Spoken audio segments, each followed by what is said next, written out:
Ironically,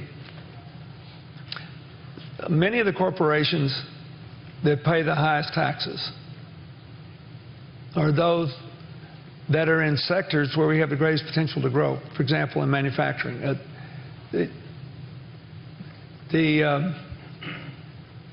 I'll just take one just because I know about it. Dow Chemical probably plays right at almost over 33%, I bet. They're probably pretty close to the 35% maximum.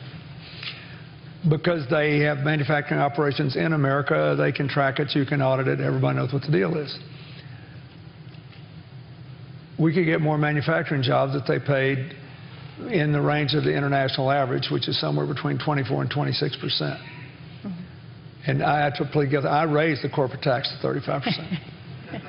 But when I did it, it was smack dab in the middle of the OECD countries. That is, I raised the corporate tax to the international average to make a contribution to drive the debt down. Since I did that, the international average has dropped from 35 to like 26, 25%. That's a big difference. We can get the same amount of revenue if we repeal a lot of the exemptions that we give. But we need an honest debate about that, which is why I pleaded for the quick fix to bring the money home and start the infrastructure bank. I'll give you an example. The Simpson-Bowles Commission recommended a uniform rate of 26%. To get that much, to get the rates down there without losing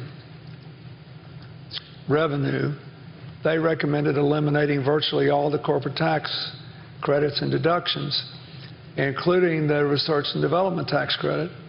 And I'm not sure we can afford to do that. There are already 15 or 16 countries that have an R&D credit bigger than ours, and I think it really matters to companies with a big research commitment.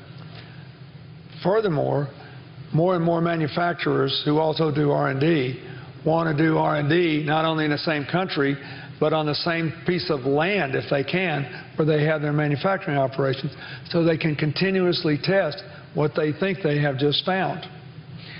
So I wouldn't get rid of the R&D tax credit. I'd make it permanent and bigger. And so maybe we'd have to add a half a point to the rate. There are those kinds of things we have to work through, but they're not talking through this. They're not really dealing with it, and I think it's important to do.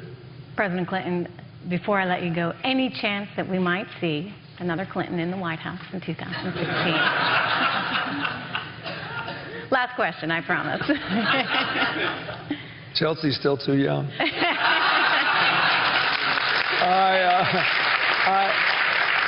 Look, I've spent most of the last 6 months trying to reorganize our foundation and make sure we had a good space for Hillary to come in and do her projects. And Chelsea spends half her time on the foundation now because she knows more about all this, how they should be managed and organized than I ever will. So this has been fun for me. I don't know what Hillary's going to do, but whatever it is, I expect to support it. But I think, let me make a serious comment. I think it really matters who the president is. I think these elections are important. But I think that only fixating on politics all the time gives us a form of national attention deficit disorder. And it keeps us, I'm being serious here, I think it keeps us from giving attention to the kinds of questions you've asked me today. We have these staggering challenges in America. Flat wages, a lot of long-term unemployment, young people having trouble finding jobs, the student debt issue we just heard discussed, all these things. And we have these brilliant opportunities because of the explosion of energy potential and all the other infrastructure richness we have, including, as I agree with what Valerie Jarrett said on the panel, that we still have the best system of undergraduate higher education in the world. And I think immigration reform is a huge opportunity for us. And so I'm only halfway kidding about what I said. I think we shouldn't just fixate on the next presidential election all the time. We need to take a little time off to work and think about what our country needs and think about what we can do together and think about what the parties can do together and think about how we can reach across these lines that divide us and make something good happen for America.